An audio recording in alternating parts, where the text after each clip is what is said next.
माता पार्वती के अद्भुत महल की अनोखी कथा। एक बार माता पार्वती भगवान भोलेनाथ के साथ कैलाश पर्वत पर बैठी थी।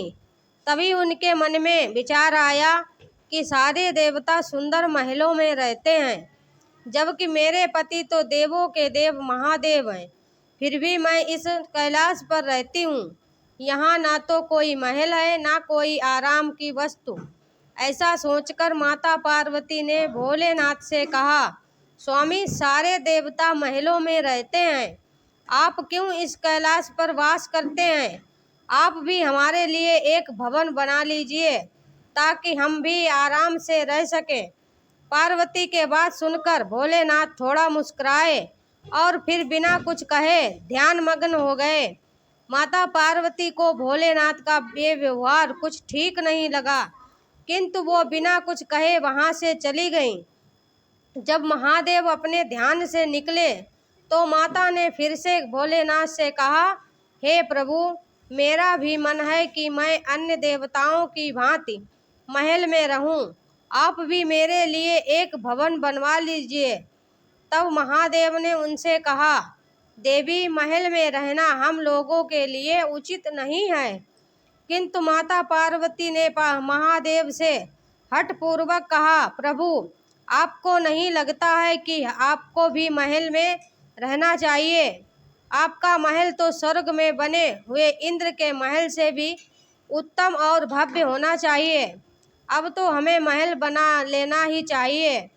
महादेव ने माता पार्वती को बहुत समझाया। वे बोले, देवी, हम तो ठहरे योगी, खुले में रहने वाले हैं। हमें भवन का वातावरण रास नहीं आएगा। हमें तो महल में भी चैन ही नहीं मिलेगा, क्योंकि महल में रहने के बड़े नियम और बंधन होते हैं। किंतु माता ने तो मन में विचार कर लिया था कि अब महलों के बने बिना वो नहीं मानेंगी। वो बोली, हे महादेव, जब सारे देव महलों में रहते हैं तो फिर महादेव क्यों बर्फ की चट्टानों पर रहें? पार्वती की इस हट के आगे देवों के देव महादेव को भी झुकना पड़ा। तब उन्होंने इस कार्य के लिए स्वर्ग से विश्वकर्मा जी को बुलवाया और उन्हें ऐसा महल बनाने को कहा जो तीनों लोकों में किसी का ना हो। उधर विश्वकर्मा जी महादेव के आदेशानुसार भवन बनाने के लिए उपयुक्त स्थान की खोज में लग गए।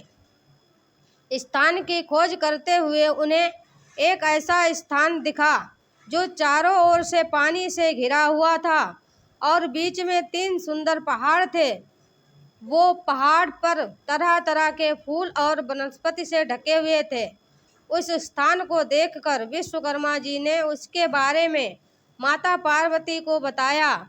जब माता पार्वती ने उस स्थान के बारे में सुना तो उन्होंने खुश होकर भवन बनाने का आदेश दे दिया। विश्वकर्मा जी ने भवन बनाने की शुरुआत की और अपनी विशिष्ट कला का परिचय देते हुए भवन के साथ साथ वहां एक सुंदर नगर का निर्माण भी कर दिया। वह नगर देखने में अति सुंदर था। विश्वकर्मा जी ने उस महल और नगर को सुंदर बनाने में अपना पूरा योगदान दे दिया था। जब उस महल को माता पार्वती ने देखा तो उनकी प्रसन्नता का ठिकाना ना रहा। उन्होंने विश्वकर्मा को धन्यवाद देते हुए उनकी बहुत प्रशंसा की। विश्वकर्मा माता पार्वती और भोलेनाथ को प्रणाम करके अपने लोक को चले गए। घर बनाने का कार्य तो पूर्ण हो चुका था। अब माता ने महादेव से कहकर गृह प्रवेश का शुभ मुहूर्त निकलवाया। गृह प्रवेश के समय ऋषि विश्वा आचार्य दिया गया था। सभी देवता भी उस समारोह में आए हुए थे।